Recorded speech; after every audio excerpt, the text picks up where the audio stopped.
بسم اللہ الرحمن الرحیم۔ ناظرین السلام علیکم۔ پروگرام کیو ڈی وچ شاہ ندیم احمد کے ساتھ آپ کا میزبان حاضر خدمت ہے۔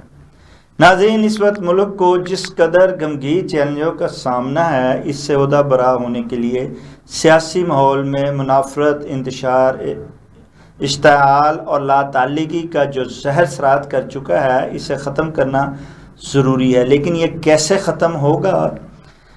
اگر سیاسی قیادت اسی طرح ایک دوسرے سے متفرق رہے گی تو افتراق و انتشار کے ان شعلوں سے کوئی بھی محفوظ رہ پائے گا، نہ ہی آگے بڑھ پائے گا۔ اس سے نہ صرف معیشت و معاشرت جمود کا شکار رہے گی، بلکہ سیاسی جماعتوں کی اپنی بقا بھی خطرے سے دوچار رہے گی۔ لہٰذا یہ وقت پرانی باتیں بھلا کر مل کر آگے بڑھنے اور ایک نئے دور کے آغاز کا متقاضی ہے۔ کیا اہل سیاست کو کوئی کبھی آپس میں بٹھا پائے گا اور مل بیٹھ کر معاملات سلجھا پائے گا؟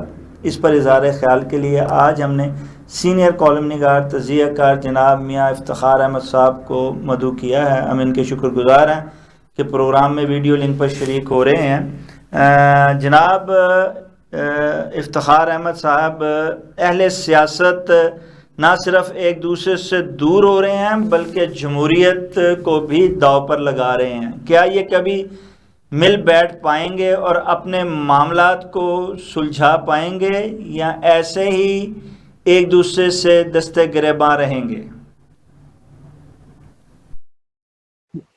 شاہ صاحب، اگر پاکستان کی آپ پوری ہسٹری دیکھیں تو پاکستان بننے کے بعد ایک ہسٹری ہے جو ہم دیکھ رہے ہیں، ایک بیفور پارٹیشن ہے۔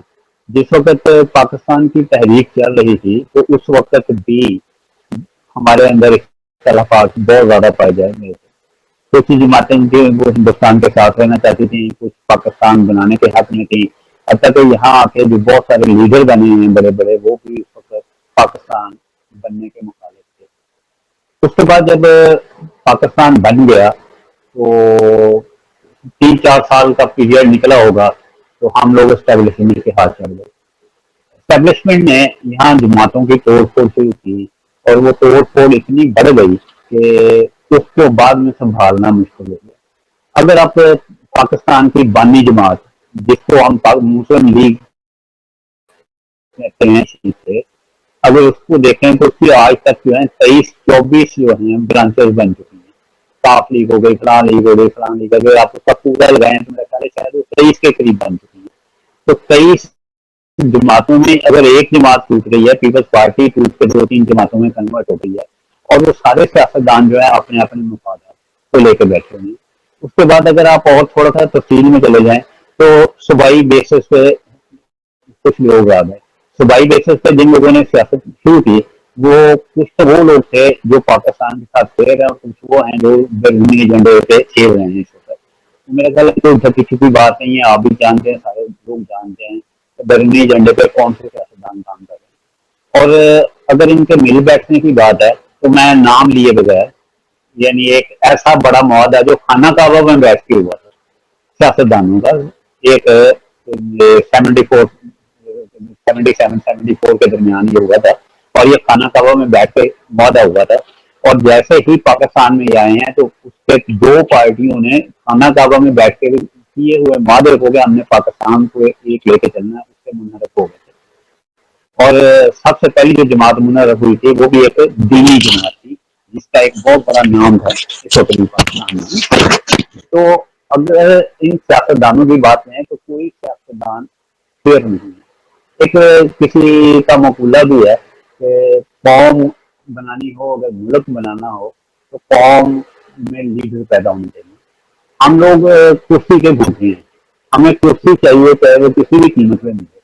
جب ہماری جو چوائس ہے وہ کرسی رہ جائے اور ہم اس کی کوئی بھی قیمت طے کرنے کو تیار ہو جائیں تو میری بیٹھنے کی تو گنجائش ہی ختم ہم لوگ کر لیتے ہیں، کیونکہ اس میں ہم کسی کے ساتھ شیئر ہی نہیں کرنا چاہتے ہیں، نہ کسی کو کچھ دینا چاہتے ہیں، نہ کسی سے بات کرنا چاہتے ہیں، ہمارے اپنے مفادات ہوتے ہیں۔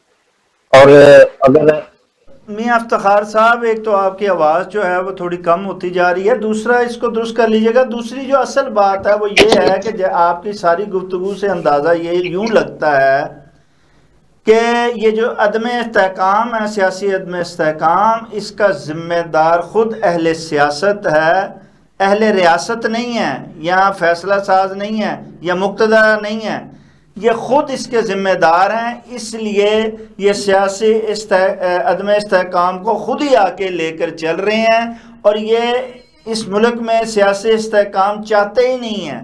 کیا آپ یہ درست ہے کہ اہل سیاست اس ملک میں سیاسی استحکام نہیں چاہتا؟ میں نے یہی بات آپ سے کہی ہے کہ ہمارے سیاستدان جو ہیں وہ استحکام کی طرف جاتے ہی نہیں ہیں۔ نمبر 2، جو سب سے بڑی بات میں نے کی ہے کہ ہم لوگ کرسی کے بھوکے ہیں۔ ہمارے پاس لیڈرشپ کا فقدان ہے، سیاستدان ہیں، الیکشن ہم لڑنا چاہتے ہیں، سب کچھ ہے، لیکن ہمارے پاس لیڈر نہیں ہے۔ لیڈر جو ہوتا ہے وہ قوم کا سوچتا ہے، سیاستدان جو ہے وہ اپنی وزارت کا سوچتا ہے۔ یہ ایک بہت بڑا فرق ہے یورپ میں اور ہماری جمہوریت میں۔ جب تک ہمارے سیاستدان جو ہیں یہ اکٹھا نہیں ہونے چاہتے، اسٹیبلشمنٹ جو ہے اس کو ہم موقع دیتے ہیں نا ان کے ساتھ مل کے۔ اگر آپ دیکھیں تو مرزا غلام احمد کے دور سے اگر شروع ہو جائے، مرزا کے دور سے اٹھاتے ہیں یہ دونوں ہی اگر ذمہ دار ہیں تو مود الزام ایک دوسرے مقتدر حلقے اہل سیاست کو مود الزام ٹھہراتے ہیں کہ یہ عدم استحکام کے ذمہ دار ہیں، اور یہ سارا الزام جو ہے وہ مقتدرہ پر ڈالتے ہیں کہ یہ جمہوریت کو چلنے نہیں دے رہے ہیں، یہ ہائیبرڈ نظام کو لے آتے ہیں بیچ میں، لہٰذا ہمیں بے اختیار کر دیتے ہیں۔ اصل میں آپ کیا سمجھتے ہیں کہ مقتدرہ کتنا ذمہ دار ہے اور اہل سیاست اس میں کتنے ذمہ دار ہیں؟ 75% جو ہے اس میں اہل سیاست ہمارے ذمہ دار ہیں۔ اگر آپ ہسٹری دیکھیں نا اپنی پرانی، تو پرانی ہسٹری میں دیکھ کے آپ اندازہ خود لگا سکتے ہیں کہ سب سے زیادہ کردار سیاستدانوں نے ادا کیا ہے۔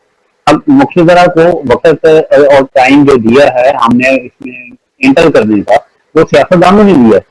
اور آپ کو شاید یاد ہوگا کہ جب آصف علی زرداری اور نواز شریف نے اتحاد کیا تھا،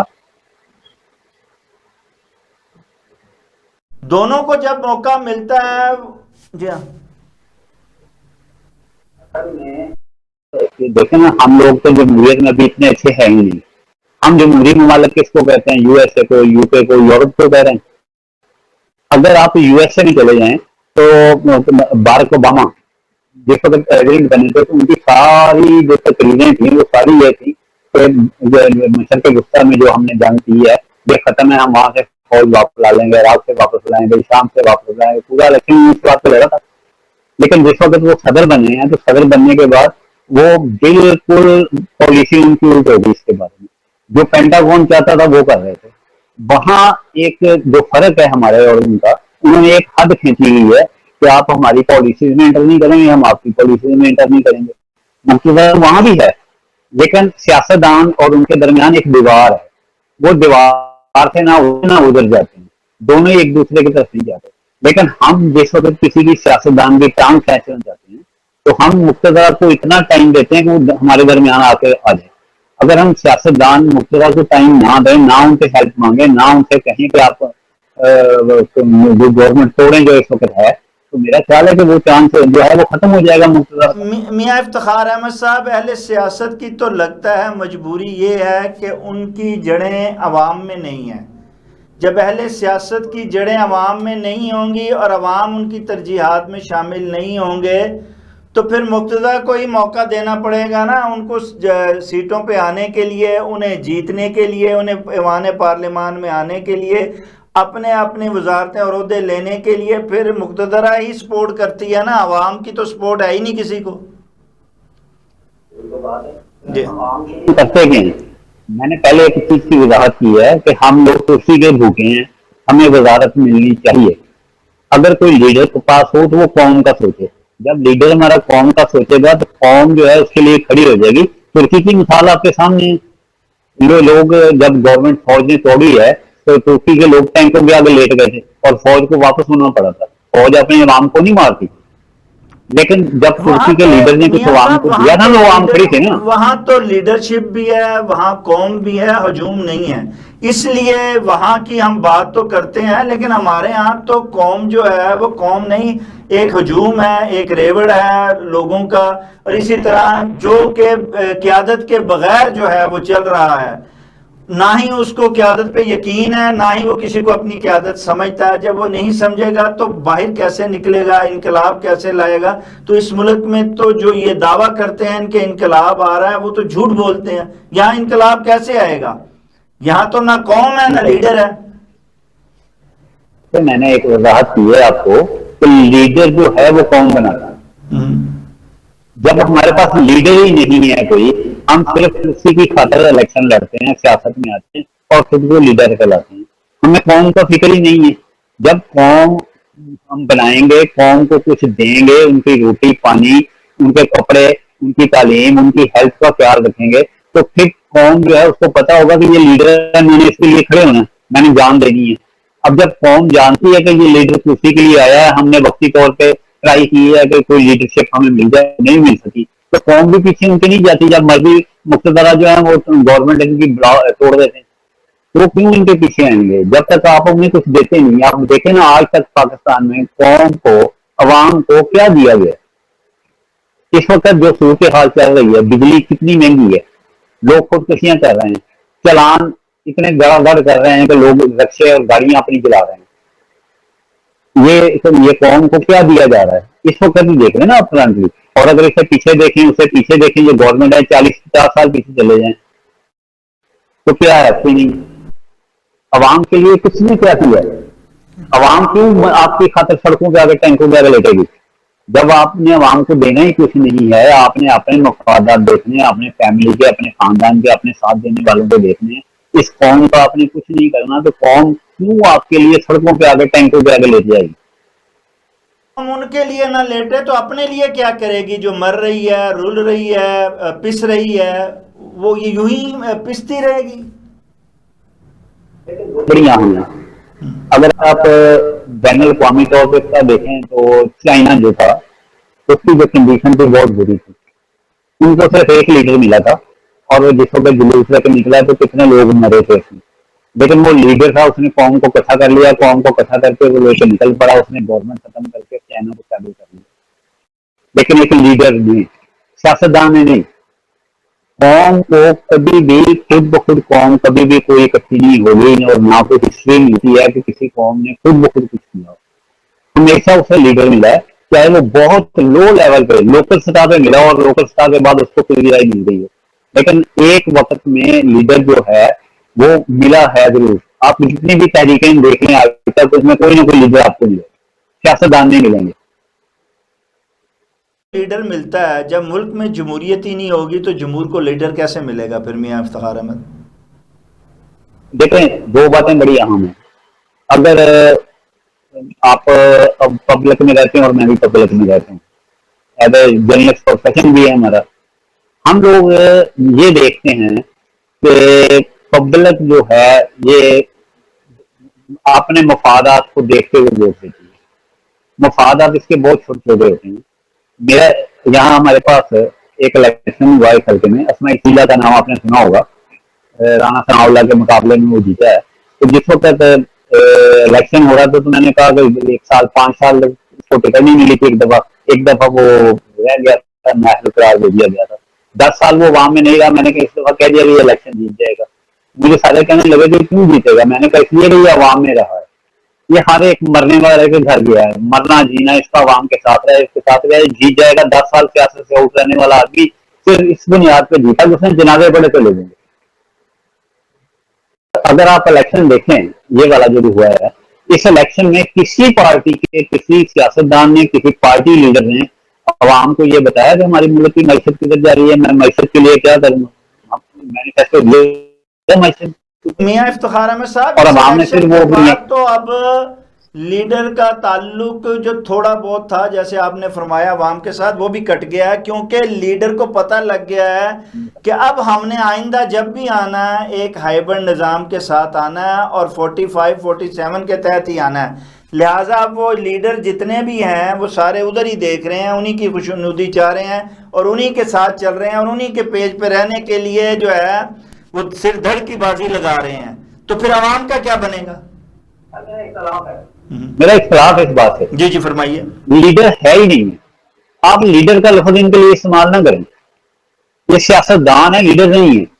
عام تو یہ عوام چاہے یہ جیسے بھی آئیں ایوان پارلیمان میں آتے تو عوام کے نمائندے بن کے ہی ہیں نا کہ ہم جی عوام کے نمائندے ہیں، ہم ایوان پارلیمان کے ان کے لیے بیٹھے ہیں، ان کے لیے کام کر رہے ہیں، ان کے لیے قانون سازی کر رہے ہیں، نام عوام کا ہے، مفادات اپنے اپنے ہیں۔ یہی بات آپ کو کہی ہے کہ یہ سیاستدان ہیں، لیڈر ہوں گے تو یہ قوم کا سوچیں گے، لیڈر ہمیشہ قوم کا سوچتا ہے، بتا دو لیڈر سیاستدان کہاں سے کسی آئے کو گا؟ سوچتا ہے۔